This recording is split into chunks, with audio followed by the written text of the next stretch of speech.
todos, sean bienvenidos a la clase. Hoy estaremos dando comienzo a nuestro curso breve de mecánica newtoniana. En él estaremos viendo una guía, vamos a decirlo así, para resolver problemas de física. En esa guía, pues veremos varios pasos a seguir para resolver los problemas y ello nos justificará la estructura que tiene el presente curso. Entonces, sin más, comencemos a exponer esos pasos.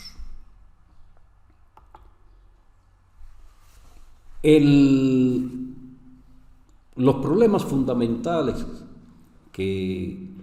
a los que se enfrentan los estudiantes cuando están viendo la asignatura de física es precisamente a la hora de resolver problemas. Es lo que más difícil se le hace. Y eso tiene su explicación que la conocerán en el transcurso de la clase. Entonces yo les voy a mostrar 10 pasos fundamentales para resolver problemas de física. Estos pasos son más bien una guía de una forma de organizarse a la hora de resolver los problemas de física. Es una forma de dar un orden lógico a la solución de dichos problemas. El orden de los pasos en muchos momentos pueden ser intercambiados, no es una receta rígida, simplemente es una guía, una orientación de cómo organizarse de la mejor manera para resolver esos problemas. Entonces, comencemos por el paso número 1. Cuando ustedes tienen un problema de física ante sí, lo primero que deben de hacer es leerlo minuciosamente. ¿Cuántas veces? Tantas como sean necesarias para que ustedes puedan entender con claridad qué información le está dando el problema y qué es lo que el problema le pide. Todos los problemas a los que se enfrentan las personas en la vida cotidiana, para resolverlos se necesita de cierta información. Es imposible resolver un problema sin información alguna. Por ejemplo, si ustedes van al médico con un problema de salud, seguramente el médico le hará una serie de preguntas que ustedes deben responder. Pues esas respuestas que ustedes dan al médico es precisamente la información inicial con la que el médico cuenta para comenzar a evaluar el problema. Y seguramente, o en muchos casos, el médico le orienta a hacerse una serie de pruebas. Esas pruebas, al fin de cuentas, el médico las orienta para disponer de información adicional y poder hacer un diagnóstico lo más preciso posible sobre su problema y en base a ello tomar decisiones y poner un tratamiento. Ese tratamiento tiene como objetivo resolver el problema, dar solución a ese problema de salud. Entonces, y la solución de ese problema, obviamente, es que usted se cure de la enfermedad o de la dolencia que tenía. Lo que quiere decir es que en cualquier problema de la vida cotidiana siempre necesitamos información y saber qué solución es la que se espera de ese problema. Y en los problemas de física, pues sucede exactamente lo mismo. No es una exclusión de la regla. En todos los problemas de física dan cierta información y piden como resultado algo. Por lo tanto, el problema hay que leerlo detenidamente y las veces que sean necesarias para poder extraer dicha información y para poder saber qué es lo que se espera como solución de ese problema. Entonces, pasemos a el siguiente paso. El paso número 2 es tomar nota, o sea, anotar, escribir, poner por escrito y de forma organizada toda la información que nos ofrece el problema. O sea, primero se lee para entender con claridad qué nos están ofreciendo y luego se escribe esa información que nos están ofreciendo y también se escribe lo que nos están pidiendo y ello nos ayuda a esclarecer aún más la situación problemática. Y le seguimos con un paso número 3. En ese paso número 3, si ya usted tiene claro, ¿verdad?, qué información ofrece el problema y qué le pide, entonces dibuja esquemáticamente la situación problemática que describe dicho problema. En los problemas de física siempre se describe una situación problemática que se puede traducir de manera gráfica, a través de un gráfico, a través de un esquema, o sea, algo que nos auxilie de forma visual, porque todos sabemos que la vista es nuestro principal órgano de los sentidos, es el órgano de los sentidos a través del cual adquirimos mayor cantidad de información. Por lo tanto, llevar a una forma gráfica una situación problemática nos ayuda a visualizar mejor el problema y, por supuesto, a resolverlo. Entonces, eso es fundamental. Incluso a veces se hace muy difícil una representación gráfica en problemas de física en sentido general, porque a veces tratamos con entes físicos que no podemos ver y que no nos podemos imaginar, como es el caso de las partículas atómicas. Un electrón, un protón, un núcleo atómico, son entes físicos que se van fuera de nuestro alcance imaginativo, no nos podemos imaginar, pues no los vemos. Entonces, sin embargo, se pueden utilizar formas gráficas para visualizar mejor la situación y resolverla. Se pueden hacer diagramas, ahí se tienen, por ejemplo, los diagramas de Feynman. Feynman fue un físico, premio Nobel de Física, un físico norteamericano, y creó unos diagramas, por ejemplo, para visualizar las interacciones entre partículas cuánticas, por poner un ejemplo. Entonces, los esquemas los van a ayudar mucho a tener un mejor entendimiento de la situación problemática. Y seguidamente, ¿qué vamos a hacer? Aquí dice que debe usted encontrar la relación entre el fenómeno físico que se describe en el problema, porque todo problema de física pues describe un fenómeno físico, y las leyes o conceptos de la física que en mayor medida rigen o describen el comportamiento de dicho fenómeno. ¿Y por qué hago la salvedad de escribir en mayor medida. O sea, ¿por qué escribo esto aquí? En mayor medida. Pues sucede que en la mayoría de los fenómenos físicos participan muchas o varias leyes de la física al mismo tiempo.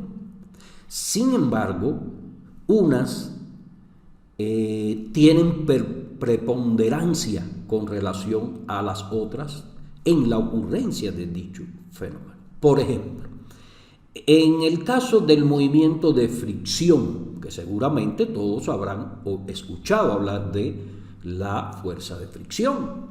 Pues bien, la fuerza de fricción, su origen es microscópico.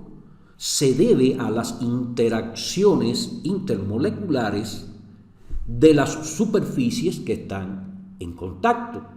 Recuerden que las moléculas están formadas por átomos, los átomos a su vez están formados por partículas cargadas eléctricamente. Y los electrones que rodean al núcleo atómico son los que en mayor medida participan en las interacciones intermoleculares. Entonces, sin embargo, cuando trabajamos con las fuerzas de fricción, lo visualizamos desde el punto de vista macroscópico y resolvemos el problema haciendo uso de la mecánica puramente, sin entrar en los detalles microscópicos. Lo mismo sucede con la termodinámica, que analiza los problemas desde el punto de vista macroscópico. Por ejemplo, la presión de un gas sobre las paredes del recipiente que los contiene se debe a interacciones moleculares, se debe a los choques que las partículas del gas, ¿verdad?, hacen o resulta con las paredes del recipiente que lo están conteniendo. O sea, las partículas del gas se mueven de forma desordenada y caóticamente y chocan, o sea, interaccionan. Cuando hablamos en física de choques, estamos hablando de interacciones. Entonces, esas moléculas interaccionan con las moléculas de las paredes del recipiente que contiene a dicho gas. Por lo tanto, la presión es el resultado de un proceso microscópico. Sin embargo, la termodinámica no tiene en cuenta esos detalles microscópicos. Por eso hago la salvedad que hay que encontrar cuáles son las leyes que en mayor medida rigen o describen el comportamiento de dicho fenómeno físico. Eso es en un cuarto paso. Entonces, y ya les digo, ese orden de los pasos puede cambiar, no es un esquema rígido. Incluso ustedes pueden elaborar un esquema de organizar el trabajo para resolver los problemas de manera diferente, en el que pueden haber incluso pasos adicionales.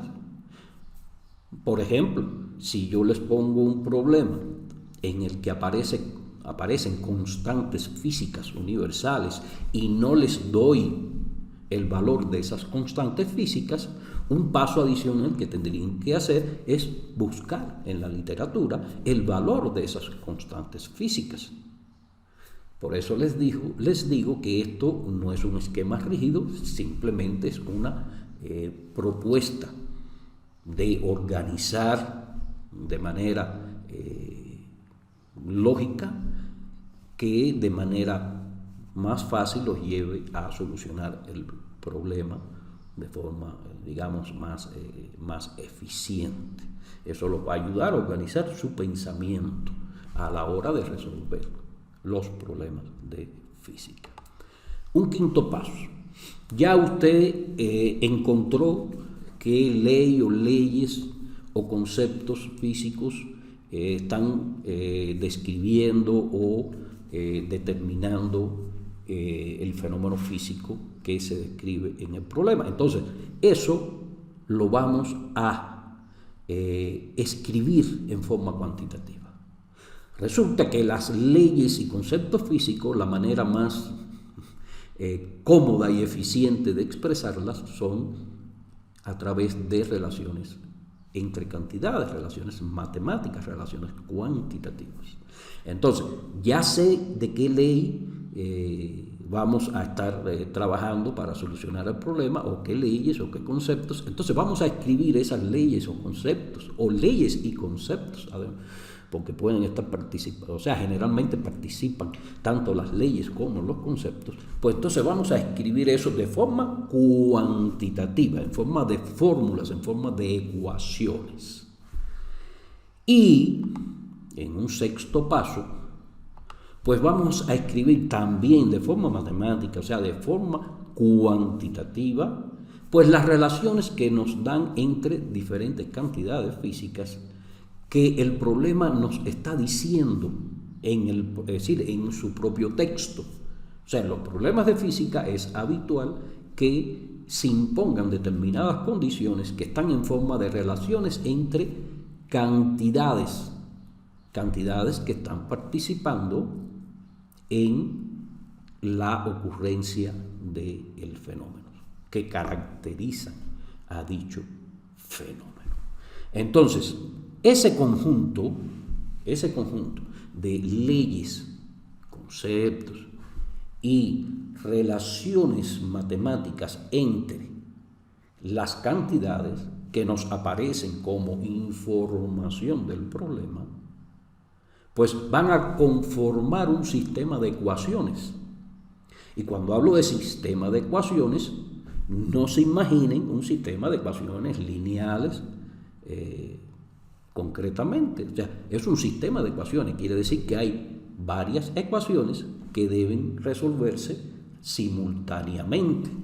Y entre esas ecuaciones pueden haber ecuaciones muy complicadas, como ecuaciones diferenciales en derivadas parciales, por ejemplo. ¿Correcto? Entonces, ¿qué hay que hacer con ese sistema de ecuaciones? Resolverlo para hallar la solución matemática, la solución cuantitativa a dicho problema. En el paso octavo estaría escribir esa solución siempre en términos algebraicos, o sea, como relación funcional entre una cantidad que es la que nos están pidiendo, como función de otras cantidades que nos están dando como datos, o sea, como información en el problema. Entonces se va a escribir en forma algebraica. Y eso tiene un porqué. O sea, hay quienes, por el camino de desarrollo de la solución del problema, van haciendo sustituciones intermedias en los valores numéricos que dan en el problema. Al final llegan a un valor numérico que puede ser correcto, pero sucede que a partir de un valor puramente numérico no se pueden hacer predicciones, y el valor de toda ciencia, incluyendo la física, ella como la que más, es justamente su capacidad, su posibilidad de hacer predicciones. Entonces, cuando obtenemos resultados en términos de relaciones funcionales entre las cantidades que de alguna manera son importantes en la ocurrencia del fenómeno físico que se está describiendo en el problema, uno puede hacer predicciones, o sea, decir qué sucedería en caso de que tal o cual variable, en vez de tener estos valores, tuvieran estos otros valores. Entonces, se pueden hacer predicciones que de otra manera, o sea, solucionando el problema, haciendo sustituciones numéricas por el camino, serían imposibles de hacer. Por eso, los problemas de física deben darse soluciones, primeramente, en forma de relaciones entre las cantidades, en forma, digamos, analítica. Después nosotros vamos a ver un ejemplo donde eso lo van a ver con claridad. Entonces, en el paso 9, El resultado que ustedes obtuvieron, que se obtuvo de manera simbólica, o sea, utilizando los símbolos, ¿verdad?, que representan o simbolizan a cada cantidad que nos dan en el problema, se sustituyen los valores numéricos en caso de que el problema nos dé esos valores numéricos. A veces el problema no nos da valores numéricos y espera como resultado solo esa respuesta en forma puramente algebraica o como relaciones matemáticas. ¿De acuerdo? Entonces, en caso de que el problema nos dé valores numéricos como información, pues solo al final es que se sustituyen esos valores. Y por último, y ya les digo, el orden de estos pasos puede intercambiarse a partir de esa ecuación, digamos, o esa fórmula final que nos dio como respuesta. Debemos hacer un análisis dimensional, o sea, ver si las dimensiones se corresponden de forma debida.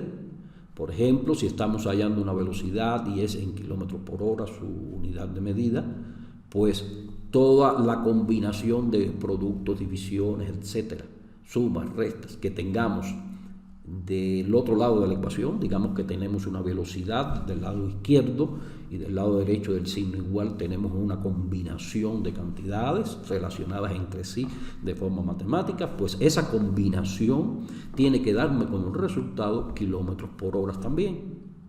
De lo contrario, quiere decir que hay algo mal en la solución de ese problema, ya que las unidades de medida, igual que las cantidades, pues también se multiplican, se dividen, etc. Entonces, y además de eso, ya se puede hacer predicciones.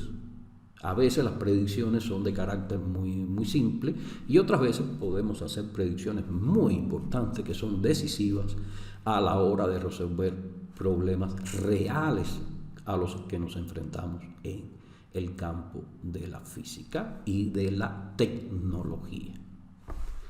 Entonces, vamos a resolver un problema de ejemplo, para que vean cómo se van aplicando esos pasos en su solución. Y ese problema es un problema muy simple. Las herramientas matemáticas que vamos a utilizar no sobrepasan el nivel de secundaria básica, pero con ello quiero, en primer lugar, ejemplificar lo que el orden de los 10 pasos que hemos visto, y además de eso resaltar determinados hechos que nos permitirán sacar algunas conclusiones y son las que nos van a justificar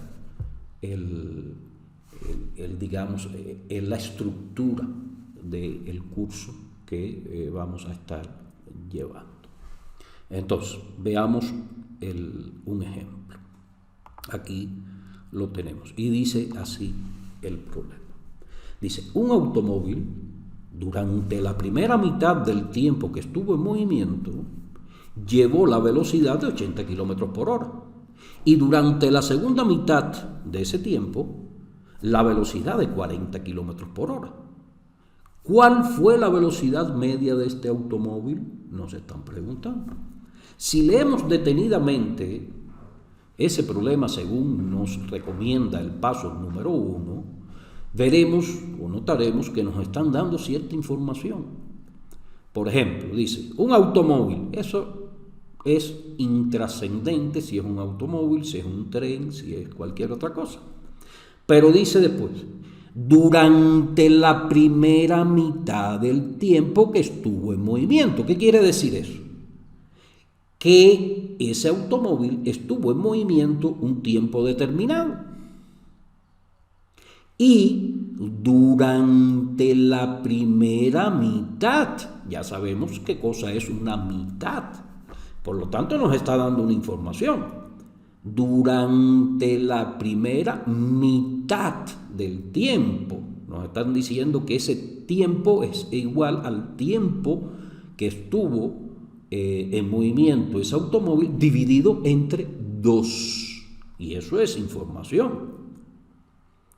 Llevó la velocidad, ya aquí me están dando otra información, que es la velocidad que llevó el cuerpo durante esa primera mitad del tiempo. Pero además, durante esa primera mitad del tiempo me está diciendo que esa velocidad no cambia, que todo el tiempo es de 80 kilómetros por hora. Y me dice más el problema, me sigue dando información, me dice, y durante la segunda mitad. O sea, me está diciendo qué es lo que va a ocurrir o lo que ocurre en la segunda mitad del tiempo. O sea, en otra cantidad de tiempo igual a el tiempo total que estuvo en movimiento entre 2. Llevó la velocidad de 40 kilómetros por hora. O sea, durante esa segunda mitad la velocidad también fue constante, no cambió y fue de 40 kilómetros por hora. Entonces, esa es la información que me está dando el problema. Y créeme que los problemas siempre dan información suficiente como para poder ser resueltos. Los problemas de física que se ponen para resolver en un salón de clase o en su casa o donde lo quieran resolver, pero que son problemas para resolver de forma académica, digamos. Ahora, hay problemas normales, y reales a los que nos enfrentamos en la física, pues que esa información obviamente tenemos que gestionarla nosotros para poder resolver el problema. Nadie nos está dando la información, la tenemos que gestionar y luego que tengamos esa información, entonces procedemos a solucionar el problema. Ahora, ¿qué nos pide el problema? Aquí está muy claro porque viene entre signos de interrogación. O sea, ¿cuál fue la velocidad media de este automóvil? ¿Qué es lo que se espera que nosotros entreguemos como resultado? Pues el valor de la velocidad media de ese automóvil. Entonces, ya es el paso 1, lo hemos vencido. Hemos leído detenidamente el problema, lo hemos leído lo suficientemente bien y exhaustivamente posible, y la cantidad de veces necesaria para extraer la información que nos dan y qué es lo que nos piden. Entonces vamos a un paso número 2. El paso número 2 nos decía que organizáramos esa información y aquí lo tenemos, lo que nos están diciendo. En la primera mitad del tiempo, el tiempo total que tuvo el automóvil en movimiento lo estoy simbolizando en este caso con la letra T. Y T sub 1 me está indicando la primera mitad del tiempo, que va a ser igual al tiempo total que se estuvo moviendo el automóvil entre 2. Y durante ese tiempo, el automóvil llevó una velocidad constante que le llamé V sub 1 de 80 kilómetros por hora. Y en la segunda mitad del tiempo, que lo simbolicé con T sub 2, el automóvil, obviamente, y fíjense que también es T sobre 2, el tiempo total sobre 2. En esa segunda mitad del tiempo, el automóvil llevó una velocidad que simbolicé con V sub 2 de 40 kilómetros por hora. Tanto en el primer caso, en la primera mitad, como en el segundo, la velocidad fue en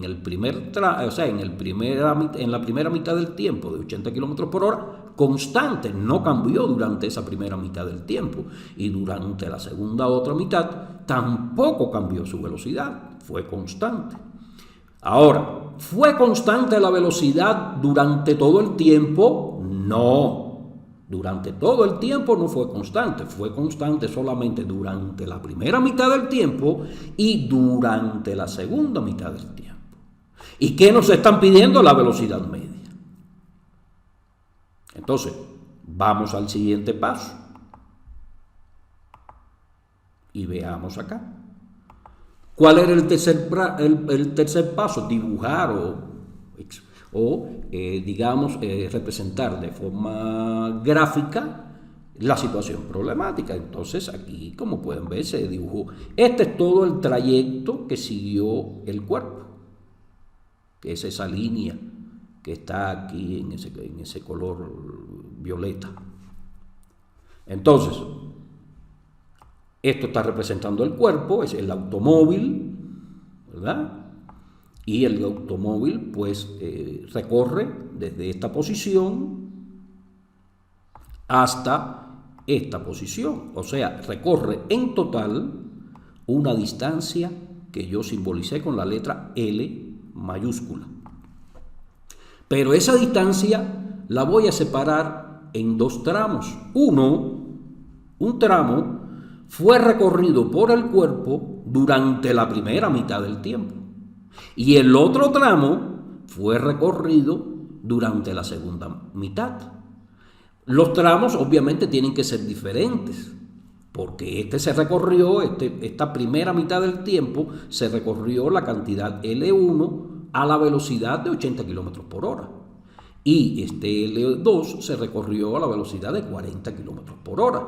Por lo tanto, si en la misma cantidad de tiempo, porque ambos tiempos, tanto la primera mitad como la segunda, son el tiempo total sobre 2.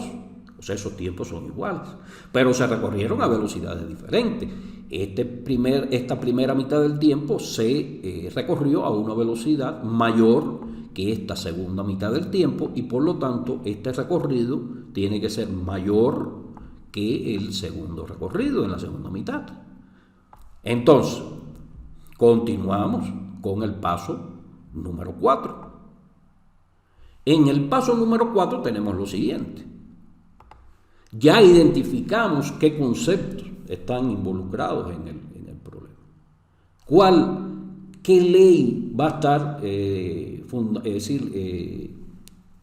rigiendo, digamos, o describiendo el movimiento en cuestión? Bueno, en este caso todavía no hemos definido eso, pero sí sabemos el concepto de velocidad media. La velocidad media, o todavía no lo sabemos, pero lo sabremos durante el curso. En este instante vamos a suponer que no lo saben y se enterarán de ello durante el curso, que para eso precisamente es el curso. Pero les puedo decir que la velocidad media se define como el recorrido total del cuerpo móvil entre el tiempo total que tardó ese recorrido. Entonces, estoy escribiendo simplemente ese concepto aquí. Continuemos. Eso es en el paso 4 y 5. Estoy escribiendo ese concepto. En el paso 6 voy a escribir como se describe en ese paso 6, voy a escribir tanto ese concepto, aquí lo repetí, o sea, el concepto de velocidad media, lo repetí aquí. Pero además, como me dicen que en la primera parte del recorrido se hizo con velocidad constante, entonces puedo inferir que se trata de la ley de movimiento dada por el movimiento rectilíneo y uniforme. O sea, ese cuerpo se mueve con movimiento rectilíneo y uniforme a velocidad constante y por lo tanto pongo la fórmula correspondiente a el movimiento rectilíneo y uniforme. Entonces, L1, que es el recorrido en la primera mitad del tiempo, es igual a la velocidad sub 1 que llevaba durante ese recorrido multiplicado por el tiempo t sub 1, que es la primera mitad del tiempo total. Y lo mismo sucede en la segunda parte del recorrido, que también se realizó a una velocidad v sub 2 constante. O sea, aquí también es movimiento rectilíneo y uniforme y por tanto pongo la fórmula correspondiente al movimiento rectilíneo y uniforme. Entonces, este recorrido L sub 2 va a ser igual a esa velocidad V sub 2 por el tiempo correspondiente a la segunda mitad. ¿De acuerdo?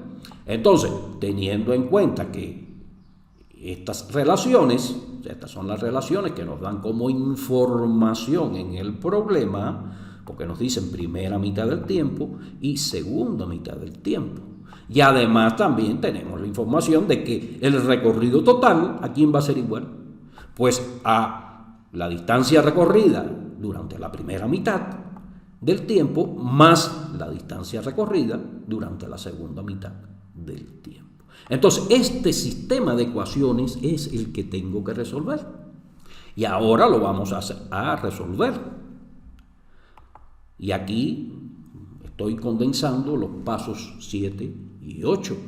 Entonces, tenemos que el recorrido total, como habíamos visto, es igual al recorrido durante la primera mitad más el recorrido durante la segunda mitad. Pero todo eso tiene que ser igual al valor de la velocidad media por el tiempo total que tardó el cuerpo en hacer el recorrido completo.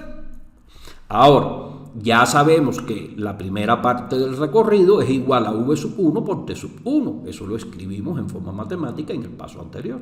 Y que L2 es igual a v2 por t2. Y todo eso igual a la velocidad media por el tiempo. Ahora, simplemente sustituimos en lugar de t1, ponemos aquí t total sobre 2.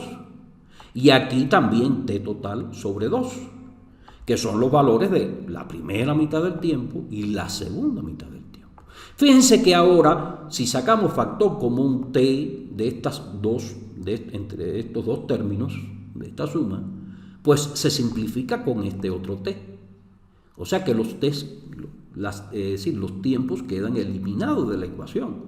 Y me va a quedar simplemente v1 sobre 2 más v2 sobre 2, que en definitiva nos da como resultado esta expresión que tenemos aquí. Y no piensen que la velocidad media siempre va a ser la velocidad en un tramo más la velocidad en el otro sobre 2, tal y como se halla la media aritmética en el caso del promedio, de las calificaciones que sacaron en un semestre. No, nada de eso. Hay otro problema, de hecho hay otro problema que les estoy proponiendo, o no, es otro problema que vamos a resolver en un video posterior, y verán que aún siendo un problema muy parecido, muy similar a este que acabamos de resolver, su solución es diferente. Entonces, ya con esto vieron un ejemplo de cómo se aplica ese procedimiento, digamos, de los 10 pasos que les estoy proponiendo o que les estoy sugiriendo. Aquí vienen los pasos 9 y 10, que ¿cuál es? Efectivamente, sustituir los datos que nos dan en el problema en la fórmula que está escrita de forma algebraica, que ya habíamos escrito en el paso octavo. Entonces, aquí solamente ponemos 80 kilómetros por hora en el lugar que está v1, 40 kilómetros por hora el que está en el lugar v2, se suman, se dividen entre 2, 80 más 40 da 120, 120 entre 2 da 60 kilómetros por hora, y esa es la respuesta ya en forma de número de ese problema. Entonces, con ello nos vamos a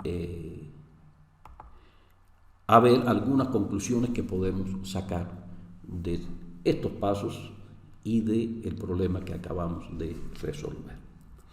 Entonces, podemos concluir que los requisitos previos para resolver problemas de física es conocer y comprender claramente las leyes de la física que rigen el comportamiento del fenómeno que se describe en el problema. Ese es el paso 4.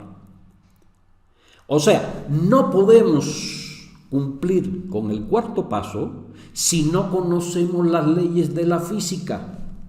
O sea, es imposible resolver problemas de física si no conocemos esas leyes que están involucradas en la ocurrencia del fenómeno en cuestión que nos están describiendo. Por lo tanto, no se puede pretender, o sea, no existen fórmulas mágicas que permitan resolver un problema de física si no conocemos las leyes que rigen los fenómenos que se nos describen en el problema. Eso es lo primero. Segundo, hay que dominar las herramientas matemáticas que se necesitan para resolver las ecuaciones que se deriven del planteamiento matemático del problema. Y ahí están involucrados los pasos 5, 6 y 7.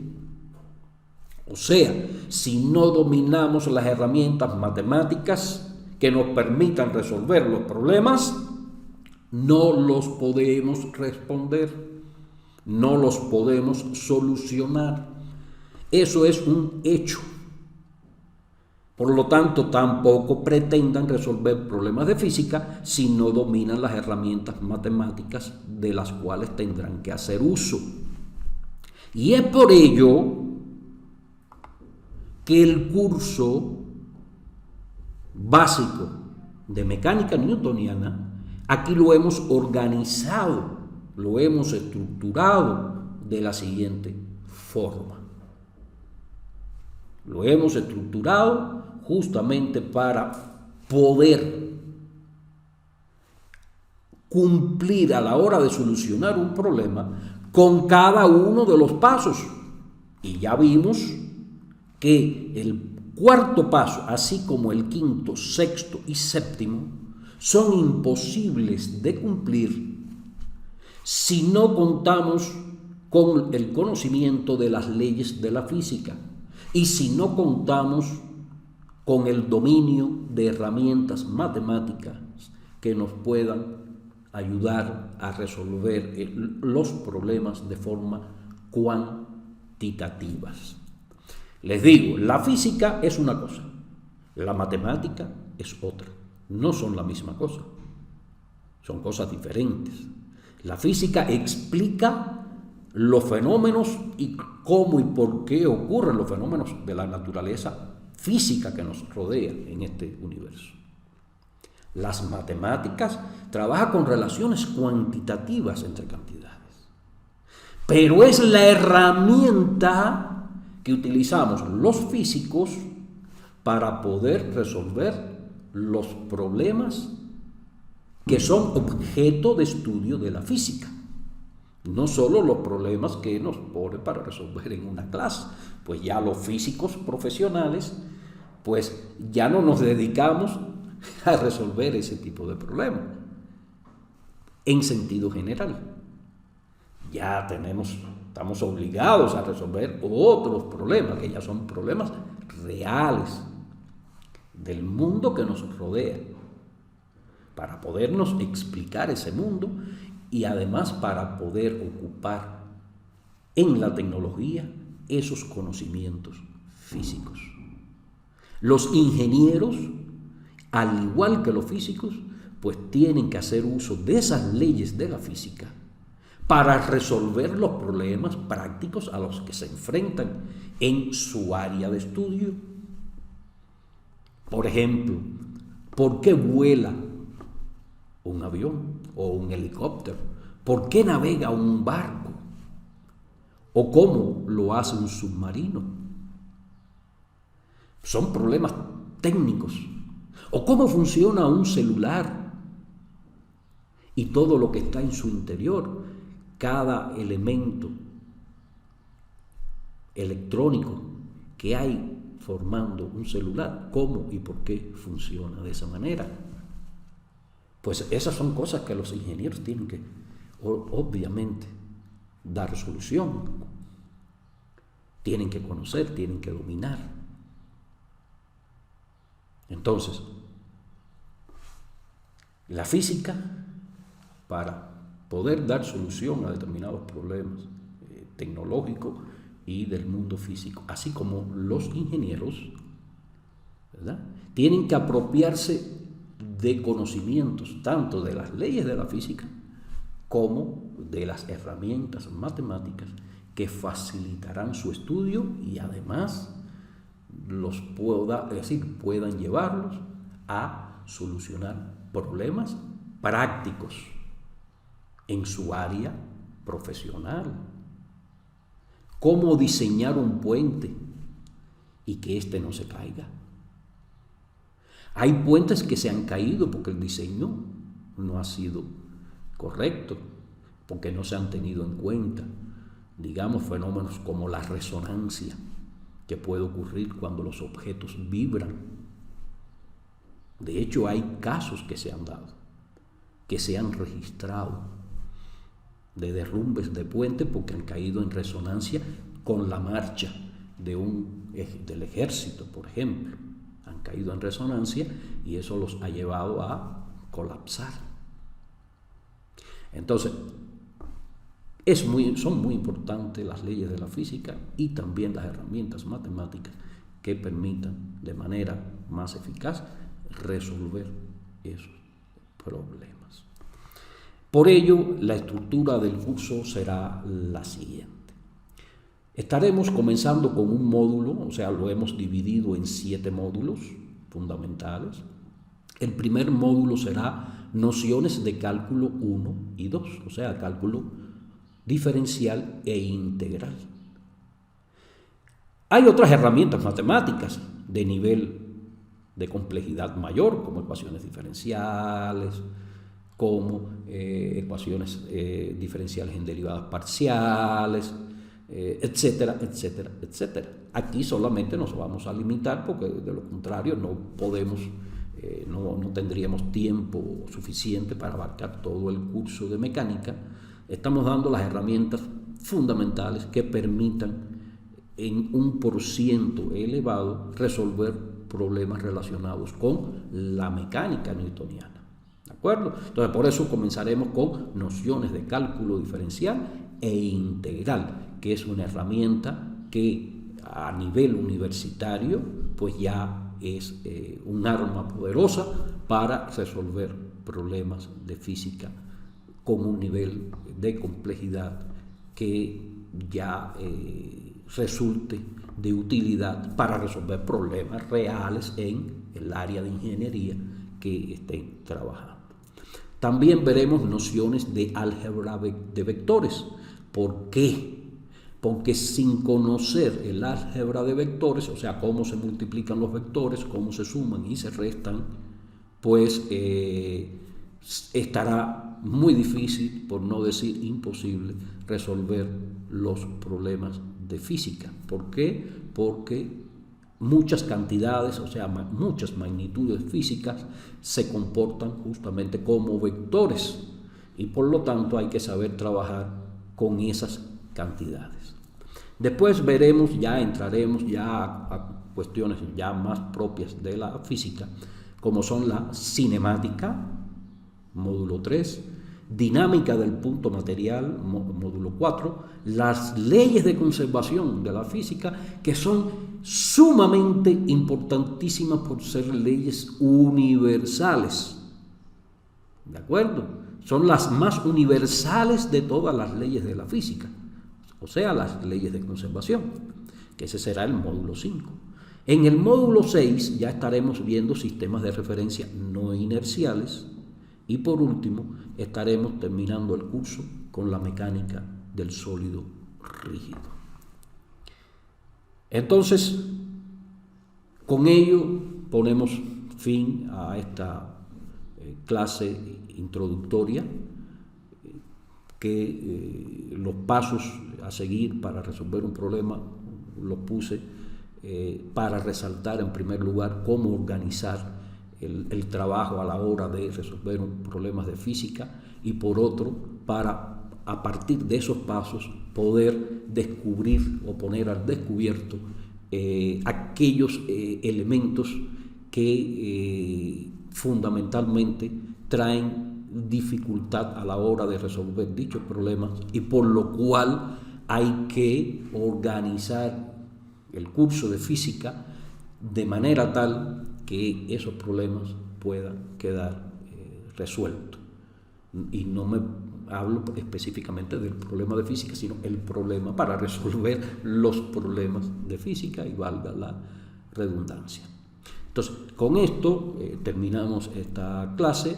Espero que haya sido de utilidad y que con ello comprendan por qué la estructura que le hemos dado al curso y la necesidad de abarcarlo de esa manera, la necesidad de contar con las herramientas, tanto físicas como matemáticas, para resolver los problemas, y la importancia que tiene para el desarrollo de la tecnología en general. Si el video les fue de utilidad, pues le dan like. Si no, pues no hay problema tampoco. Y se pueden, si consideran que el curso va a ser de su interés, pues se pueden suscribir a mi canal, donde estaremos subiendo de manera frecuente pues videos relacionados con el curso que vamos a estar impartiendo. Sin más, pues me despido de ustedes y les doy las gracias por la atención que me han prestado, y chao, bye, nos vemos.